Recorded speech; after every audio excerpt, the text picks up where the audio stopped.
Hello and welcome back to another glorious Wildlife Wednesday. Hey, Jacob, James. are you doing Wildlife Wednesday? I am doing Wildlife Wednesday. Well, can you tell me something? Yeah?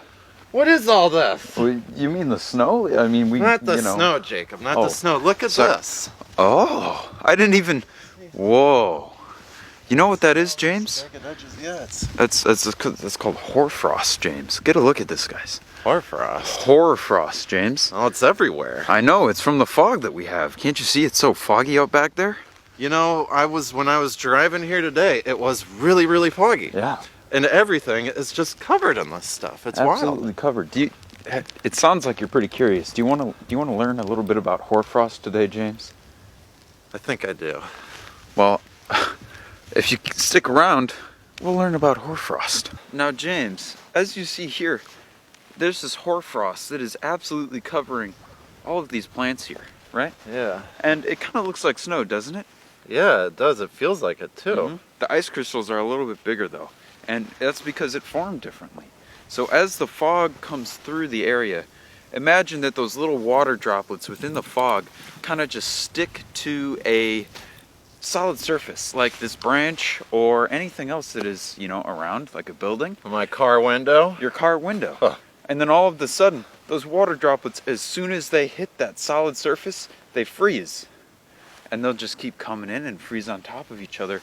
And you get these really, really neat, they almost look like extra large snowflakes, James. They're really cool. They do. I mean, you've got all these jagged edges, and they're all really fine tipped and going across all the stems. I mean, every part of the plant is covered. Every single part of the plant is covered.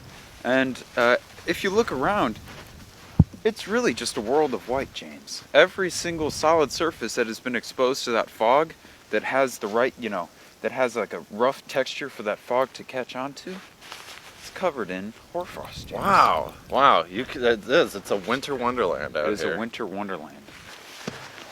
Oh, there we go.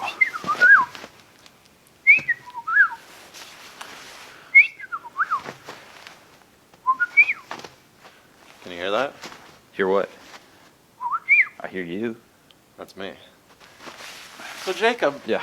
how come we have so much of this out here, out at Bethel Horizons, but when I was in Madison today, there's a little bit of it, but not nearly this much. Huh. It's funny you asked that, James, because I experienced the same thing.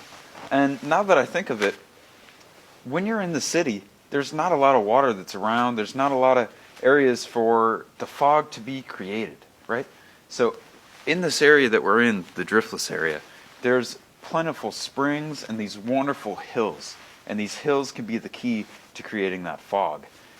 Really what it comes down to is these hills and valleys here in the driftless area lead to perfect conditions with the temperature differences and humidity differences between the tops of the hills and the bottoms of the valleys.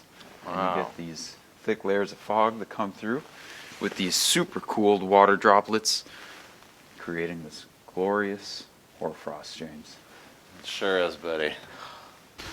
Yesterday, when the hoarfrost was first starting to come through, when we got that first round of that thick frost, I made a little bit of a trip out to a rock ledge and got a little bit of film on my phone. So you'll see that here because it was absolutely gorgeous.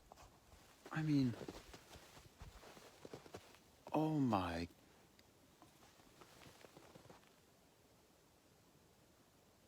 And oh. Wow. Thank you for watching this lovely little video on hoarfrost. This super cooled fog that then comes through and just coats all of the branches and any, fine surfaces within nature in this incredible icy little, geometric pattern.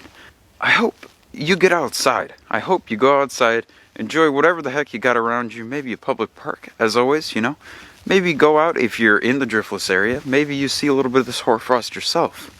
And of course, do that before next week's Wildlife Wednesday, because it's sure to be incredible. And I will see you on that very Wildlife Wednesday next week. All right.